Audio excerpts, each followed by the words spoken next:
सभी को नमस्कार। आज के वीडियो में हाइड्रोलिक सिलेंडर पंप के आंतरिक बाहों की पहचान करना सिखाएंगे। Internal gear pump. Internal gear pump में दो गियर उपलब्ध हैं। स्पर गियर को एक बड़े रिंग गियर बाहरी गियर के अंदर लगाया जाता है। छोटा स्पर गियर बड़े गियर के एक तरफ जाल में होता है और दूसरी तरफ के एक अर्धचंद्राकार विभाजक द्वारा अलग रखा जाता है। अर्धचंद्राकार विभाजक इनलेट पोर्ट को आउटलेट पोर्ट से अलग करते हैं। आंतरिक गियर पंप में दोनों गियर एक ही दिशा में घूमते हैं। जैसे ही गियर के दांतों की जाली खुलती है, इनलेट साइड पर आंशिक वैक्यूम बन जाता है। वायुमंडलीय दबाव तरल पदार्थ को अंदर धकेलता है। अंतरिक्ष का निर्माण हुआ और गियर के घूमने के साथ गियर की परिधि के चारों ओर तरल पदार्थ फैल गया और अर्धचंद्राकार विभाजक जब तक आउटलेट पोर्ट तक नहीं पहुंच जाता। आउटलेट पोर्ट के माध्यम से तरल का निरंतर प्रवाह बाहर धकेला जाता है। महत्वपूर्ण पैरामीटर। आंतरिक गियर पंप 3500 psi तक के दबाव के लिए उपयुक्त है। प्रवाह दर के आधार पर 2200 CST सेंटीस्टोक्स तक की एक विस्तृत चिपचिपाहट सीमा पर काम करना।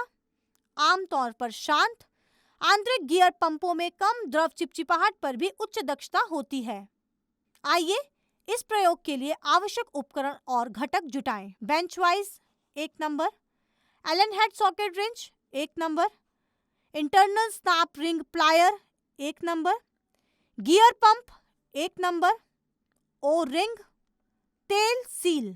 कार्य पहला, गियर पंप को विघटित करें।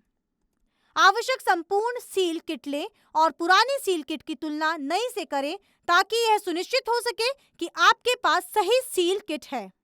उपयोग करने से पहले सभी सीलों पर ग्रीस लगा लें। बॉडी को साफ करके तैयार करें। आंतरिक और मैटिंग सतहों का निरीक्षण करें। सुनिश्चित करें कि सतहें गड़गड़ाहट और खरोंच से मुक्त हो। शाफ्ट सील को बॉडी असेंबली में स्थापित करें। बॉडी और शाफ्ट सील में हल्का चिकनाई लगाएं। सील को बॉडी असेंबली में हाथ से लगाएं। फिर शाफ्ट सील इंस्टॉलेशन टूल का उपयोग करके सील को दबाएं। इससे यह सुनिश्चित हो जाएगा कि सील उचित गहराई में है। ई रिंग सील खांचे ऊपर की ओर रखते हुए बॉडी असेंबली रखें। वियर प्लेट को ई रिंग के ऊपर इस तरह रखें कि कांस्य वाला भाग गियर की ओर ऊपर की ओर रहे। 0.25 इंच दबाव छेद को शरीर के ई रिंग पक्ष पर स्थित किया जाना चाहिए। ड्राइव शाफ्ट के स्पाइलाइन सिरे को ग्रीस से चिकना करें। ड्राइव शाफ्ट और आइडलर शाफ्ट को सही बियरिंग बोर में डालें। संरेखण के लिए गियर के दांतों का निरीक्षण करें। साफ हल्के तेल का उपयोग करके पूरे गियर सेट को चिकनाई दें। बॉडी असेंबली में 2 डॉवेल पिन डालें। गियर प्लेट को डॉवेल पिन के ऊपर रखें। सुनिश्चित करें कि गियर प्लेट ठीक से लगी हुई है। कवर असेंबली को मशीनी सतह को ऊपर की ओर रखते हुए एक बेंच पर रखें। रबर सील रिंग को कवर सील रिंग में खांचे में रखें। वियर प्लेट को कवर में इस तरह रखें कि कांस्य वाला भाग ऊपर की ओर गियर की ओर हो। दबाव छिद्र आवरण में गोलाकार छिद्रों के ऊपर स्थित होता है। कवर असेंबली को बॉडी असेंबली के ऊपर रखें। टॉर्क रिंच का उपयोग करके असेंबली को जकड़ें। यदि घटकों को नए घटक से बदल दिया जाता है तो पंप को कुछ समय के लिए निष्क्रिय अवस्था में चलाएं।